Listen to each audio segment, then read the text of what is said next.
state level athletic championship will be held on 27 and 28 October at Athletic Stadium, Bambolim. Shri Shripad Naik, Honorable Ayush Minister, Government of India and President of Goa Olympic Association will be the chief guest for the opening function. Mr. V.M. Prabhudesai, ED, SAG. Mr. Arun Bhatt, he is the regional head and of TJSB Bank and ex-treasurer of SAG, will be the guest of honor. And of course, our President Sri Narendra Savarkar will be the main, will preside over the function.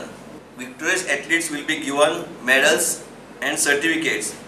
Besides, trophies will be given to best athlete, best march past team. From under 14 till men's and women's, they will be given each category team championship, winners and runners up, plus overall championship will be there. Maximum is no limit. Per institute we have two per event and one relay. You can participate per athlete. Per athlete can participate in two individual event, one relay.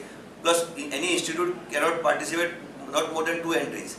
Canacona जे 7 team या काणकोणच्यो दार बांदोडे हा जवळजवळ 5-6 दार Bandode team schools हा Somnath Gannath Usgao high school पेडणेचे हा कोरगांवची हा मरे so schools and clubs mean RCC हा तेंचे न्ही ऑल आरसीसीज साई थोडे 73 हा